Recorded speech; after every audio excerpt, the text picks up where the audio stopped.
10 साल इस तानाशाही के साथ लड़ाई में बड़े बड़े झुक गए, बड़े बड़े बिक गए, मगर इस लड़ाई में मेरी बहन ने कभी मुझे अकेला नहीं महसूस होने दिया। हमारी बहन गीता बुक्कल जी वफादारी के साथ, ईमानदारी के साथ, क्योंकि इस लड़ाई में आपने देखा होगा हर रोज खबर आती थी, आज उस प्रदेश के एमएलए चले गए, आज उस प्रदेश के एमएलए चले गए, खबर आती थी। आज हिसार के सांसद दुष्यंत चौटाला, आज वो चले गए, वो भी विपक्ष में चुना गया था 14 में वो भी विपक्ष में थे। लेकिन आपने देखा बड़े बड़े झुक गए, बड़े बड़े बिक गए,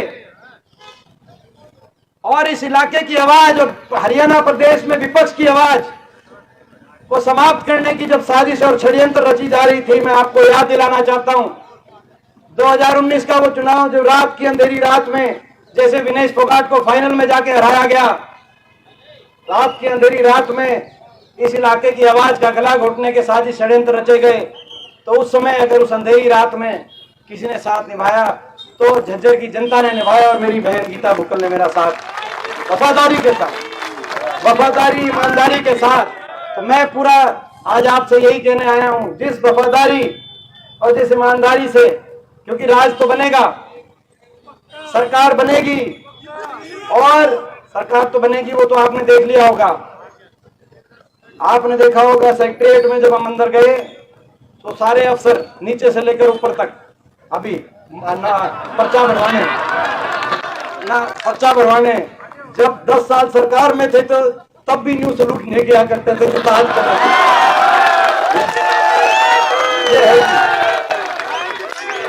कोई सा नहीं पाया हो तो बताओ भाई। तो ये सरकार, लेकिन वो आपकी सरकार बने, वो तब बनेगी जब ऐसे साथियों को यहां से आप आशीर्वाद देंगे जो वफादारी से वहां पे, जैसे ही सरकार बने तो वो हुड्डा साहब का हमारा साथ देने का काम करें। और तो ये आज मैं आपसे एक ही बात कहने आया हूं हमारी बहन गीता बुक्कल जी के नामांकन में, और मैं धन्यवाद करता हूं हमारे सभी साथी जो यहाँ पे इस नामांकन में साथ देने के लिए आए हैं, हमारे भाई कुलदीप बस जी बादली से। और मैं कहना चाहता हूं ये कंपटीशन है, मुझे पता है झज्जर की 4 की 4 सीट आप कांग्रेस की झोली में डालने का काम करेंगे, लेकिन देखेंगे कि भाई, क्योंकि कल बादली में कम जोश नहीं था और सुबह डेरी में और बहादुरगढ़ में कम जोश नहीं था, देखेंगे बादली आगे जिताएगी कि झज्जर आगे जिताएगी।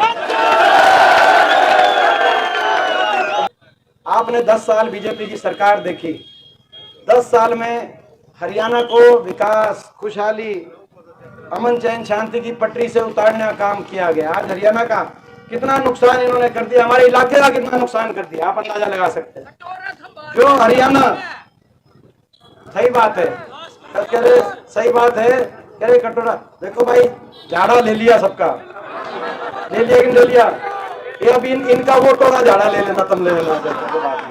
देखो जो हरियाणा देश में विकास का प्रतीक था, उन्नति का प्रतीक था, खुशहाली का प्रतीक था, अमन चैन शांति कानून व्यवस्था का प्रतीक था, हर वर्ग के सम्मान का प्रतीक था, गरीब से लेकर किसान तक, खिलाड़ी से लेकर कर्मचारी तक, हर वर्ग को सम्मान मिलता था जिस हरियाणा में, उस हरियाणा में इन्होंने सबको सड़क पे ला दिया।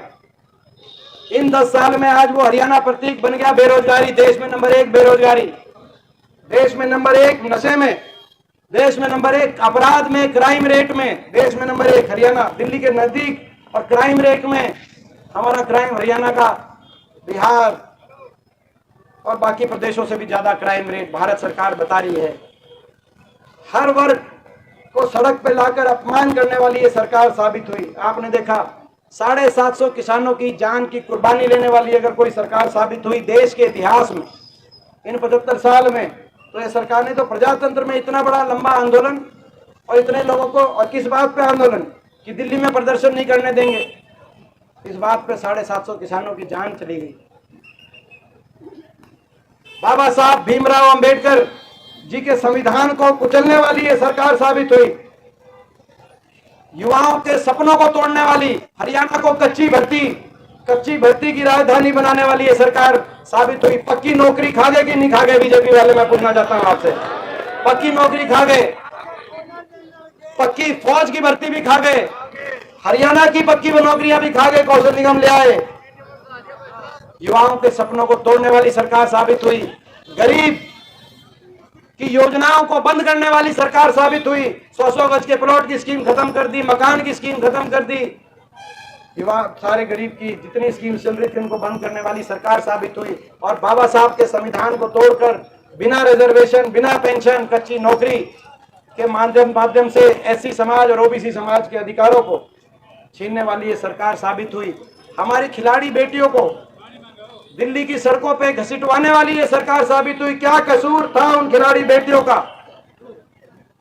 मैं आप सबसे पूछना चाहता हूं, एक से एक एमिनेंट वकील यहाँ मौजूद है, राव देवान जी यहाँ मौजूद हैं, 6-6 महीने तक उनके कहने से एफआईआर नहीं दर्ज हुई, उनको दिल्ली की सड़कों पे घसीटा। सुप्रीम कोर्ट ने जब कहा तब जाके उनके एफआईआर सुप्रीम कोर्ट के कहने पे। क्या सरकार केवल वो देश की ऐसी बेटियां साक्षी मलिक से लेकर विनेश फोगाट तक देश के लिए मेडल लेके आई और उनके कहने से एफआईआर दर्ज नहीं, क्योंकि भाजपा के सांसद हैं? इतना अहंकार, इतना घमंड, तानाशाही की तरफ, अहंकार की तरफ कदम इन्होंने बढ़ाए और आपने उसकी लड़ाई लड़ी, आपने संघर्ष किया। 10 साल विपक्ष में, देश के विपक्ष में अगर संघर्ष किया तो आपने, झज्जर हल्के ने, छत्तीस बिरादरी ने, आपने इतना संघर्ष किया। अब ये 10 साल का संघर्ष, इस संघर्ष के बाद ये हरियाणा में माहौल बना है, इस संघर्ष के बाद ये वातावरण बना हरियाणा में। कांग्रेस के पक्ष में हरियाणा कोने कोने से जो आवाज आ रही है बदलाव की, लोगों ने मन बना लिया है। लेकिन ये 10 साल के संघर्ष एक तरफ है और ये 25 दिनों की अग्नि परीक्षा एक तरफ है। इन 25 दिनों की अग्नि परीक्षा एक तरफ है। मैं एक ही बात कहना चाहता हूं इस इलाके के बच्चे के रूप में, मेरी उम्र कम है लेकिन मेरे को बहुत अब तजुर्बा राजनीति में हुआ है। आपके आशीर्वाद से आपने 4थी बार लोकसभा में भेजा है, 5वीं बार संसद में पहुंचने का अवसर मुझे मिला। मैंने सत्ता के समय भी देखा जब इस इलाके की सेवा करने की मैंने कोशिश करी ईमानदारी से। मैंने विपक्ष के समय भी देखा जब मैं अकेला पड़ गया वहां पे। हरियाणा में सारे भाजपा के सांसद, पूरी भाजपा टूट के पड़ती थी, देश के बड़े बड़े नेताओं को इन्होंने झुकाने का काम किया, लेकिन मैं खड़ा रहा ईमानदारी से। मैंने को तजुर्बा हुआ है। मैं एक ही बात कहना चाहता हूं इस इलाके के एक बच्चे के रूप में, जो आप लोग समझेंगे कि ये चुनाव 10 साल के संघर्ष की अग्नि परीक्षा देनी, अभी नहीं तो कभी नहीं। मैं आज ये बात कहने आया हूं आपको। मेरी बात को समझना जो मैं कहने आया हूं, मेरी बात को समझना जो मैं कहने आया हूं। अभी नहीं तो कभी नहीं। बहुत संघर्ष के बाद ये मौका आया है, बहुत संघर्ष के बाद ये मौका आया है। और ये मौका अगर ये चूक हो गई, ये मौका चूक हो गई तो इतिहास, ये नहीं कि इतिहास माफ नहीं करेगा, इतिहास तो माफ नहीं करेगा, लेकिन इतिहास के पन्नों पे आपका हमारा नाम भी नहीं लिखा जाएगा अगर कोई नाम भी खो जाएगा। ये मौका आया है, ये संघर्ष। मेरी बात समझ गए कि नहीं समझ गए? अभी नहीं तो कभी नहीं। इस इलाके के साथ कितनी दुबात हुई, क्या कसूर था इस इलाके का? कोई नया कोई योजना, कोई परियोजना देने की तो दूर की बात है। मंजूर शुदा परियोजना हमारे झज्जर के लिए इन 10 साल में उनकी फाइलें भी, मंजूर शुदा योजनाओं की फाइलें भी कहां गुम हो गई। ये एम्स का अस्पताल बादशाह में, क्या कसूर था? 10-10 अस्पताल आने थे यहाँ पर, 10 साल से फाइल भी कहां है, इस बात की भी जानकारी। नया काम नहीं करते, लेकिन मंजूर शुदा काम कम से कम इस इलाके को आगे बढ़ाने का काम करते। मौका है हरियाणा को विकास के रास्ते पे लेके जाने का मौका है। अपने इलाके में दोबारा से विकास का पहिया घुमाने का मौका है। छत्तीस बिरादरी अगले आने वाला समय, हमारा भविष्य अच्छा हो पूरे क्षेत्र का, ये एक मौका है। ये मौका ऐसे ही नहीं बना, बड़ी मेहनत से बना, आप सबकी मेहनत से बना है। 10 साल के आपके कठिन परिश्रम से मौका बना है। नहीं तो आप पूछना, आप हरियाणा में अलग अलग जगह पूछना, जब मौका चला जाता है तो मौका नहीं आया करता। ये मौका आया है, इसको चूकना मत। मैं आज आपको यही, और ये लड़ाई हरियाणा के भविष्य को बचाने की लड़ाई है। ये लड़ाई हरियाणा के नौजवान, जिस नौजवान के भविष्य को आज बेरोजगारी की गिरफ्त में, नशे में, अपराध की तरफ धकेलना काम इस सरकार ने किया है। हरियाणा के नौजवान के भविष्य को बचाने की लड़ाई है। ये लड़ाई बाबा साहब भीमराव अंबेडकर जी के संविधान को बचाने की लड़ाई है। ये लड़ाई हरियाणा में हर वर्ग के, किसान से लेकर हमारी बेटियों तक, खिलाड़ी से लेकर कर्मचारी, सरपंचों तक, हर वर्ग के सम्मान को के सुरक्षित रखने की लड़ाई है। और ये लड़ाई 1-1.5 महीने के बाद हरियाणा के बड़े बुजुर्गों को देश में सर्वाधिक, दिल्ली से भी ज्यादा 6000 बुढ़ापा पेंशन दिलवाने की लड़ाई है। अब ये लड़ाई किसान को एमएसपी गारंटी, कर्मचारी को ओल्ड पेंशन स्कीम, गरीब को 100 गज के प्लॉट, इंदिरा आवास योजना, 3.5 लाख की आर्थिक सहायता से जरूरतमंद को मकान दिलवाने की लड़ाई है। ये लड़ाई कमर तोड़, महंगाई की कमर तोड़ने के लिए, हमारी माताओं और बहनों को 500 रुपए में गैस का सिलेंडर दिलवाने के लिए और बिजली उपभोक्ता को 300 यूनिट बिजली में राहत दिलवाने की लड़ाई है।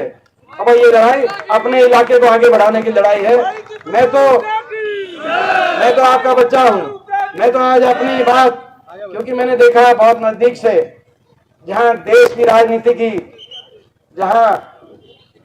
राजनीति तय होती है, वहां देख के आया हूं। दिल्ली के 3 तरफ हरियाणा, लेकिन हम दिल्ली जाकर 10 किलोमीटर जाकर अपनी बेटियों तक को न्याय नहीं दिलवा पाए। मैंने देखा है ये लड़ाई जो है हरियाणा के भविष्य को बचाने की। तो मैं ये लड़ाई आप पे छोड़ के जाता हूं। झज्जर से ये आवाज आए, देखो जीत की आवाज है, इसमें कोई दो राय नहीं। झज्जर से ये आवाज है कि भाई एमपी साहब के को आने की जरूरत ही नहीं, आप 90 हल्कों में लड़ाई लड़ दो। ये आवाज आए, ये आवाज आए। वैसे तो देखो, नहीं वो तो वैसे ये आवाज आएगी भी तो भी आपको पता है मैं आऊंगा, बेटा मेरे पे जाएगा नहीं, लेकिन वो अलग बात है। मगर आवाज ये आए कि भाई ये आवाज ये आए कि झज्जर क्लियर है, झज्जर में किसी सीट पे जाने की जरूरत नहीं है। 3 बात है।